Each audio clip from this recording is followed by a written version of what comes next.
sometimes full-time, sometimes part-time. When teaching part-time, I did a fair amount of journalism, mainly for Esquire under its brilliant editor Harold Hayes, or for the New York Review of Books under its brilliant editor Robert Silvers. Throughout, I was a classicist, Yale Ph.D., observing modern politics, or a political observer looking back at history. My father thought I was guaranteeing my inability to make a living when I got my doctorate in classical Greek. That, he thought, would make me a perpetual sideliner. He had always feared that my bookworm ways guaranteed that life would pass me by. It bothered him that when caddying for him as a boy, I carried a book in the golf bag and pulled it out whenever his party was held up by those playing ahead.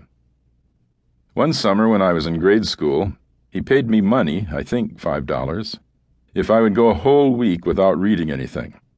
I took the offer and used the money to buy a new book. Far from keeping me out from life, books opened door after door, not so much for me to go through the door as to look through. The most important event in my life occurred only because I was reading a book at the time, Henri Bergson's The Two Sources of Morality and Religion. In my home as a child, I read books by flashlight under the bed covers. This so worried my mother that she asked a doctor if I were not ruining my eyes by reading too much. In the Jesuit prep school I attended, I read in the John at night, the only place where lights were kept on. I was devouring Dostoevsky novels, which my friend Lou Ellingham had pressed upon me. I saved weekends for books I especially hoped to savor, beginning them under a favorite tree.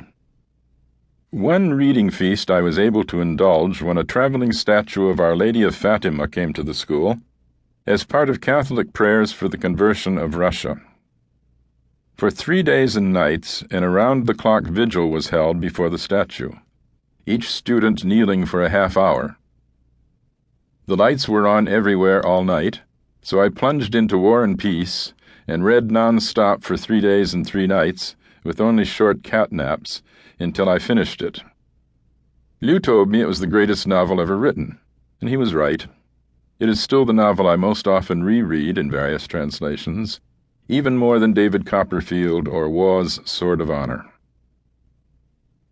In summers, when I was not caddying or mowing lawns, I worked as a stock boy in a men's garment store, unpacking shipments, hanging suits, packing purchased items.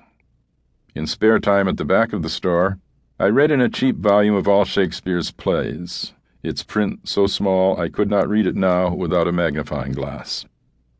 At lunchtime, I would read the book as I walked to a hamburger joint, owned by some relatives by marriage, where I would continue reading as I ate.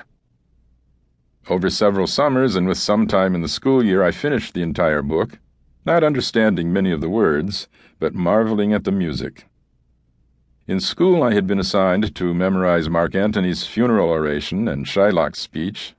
I also had to memorize other poems as punishment for what the Jesuits called jugs, for misconduct. Some of those poems I can still recite, though I do not even know who wrote them. As a wordaholic, I was blessed by my schooling. Catholic grade school, high school, college, St. Louis University, and graduate school, Xavier of Cincinnati. That deprived me of scientific training. I am still an ignoramus on that. But it made me grammatical. One of the false ways to praise a classical education is to say that only those who study Latin really learn English grammar. Nonsense. The way to learn grammar is to diagram sentences, as the Dominican Sisters of Adrian, Michigan taught me. Subject, verb, object on the principal line, with dependent phrases or clauses, adjectives or adverbs, on ramifying parts of the structure. Now I constantly read in newspaper or hear on television things like, "The body of consultants are agreed," though we Catholic kids of that era knew that body was on the main line and of consultants was on a subsidiary hook under the subject, so body is must be proper. We had no problem with who or whom, no problem with dangling constructions. We knew just where they fit on the stemma of the sentence as we plotted it. When I went to a Jesuit high school, I learned to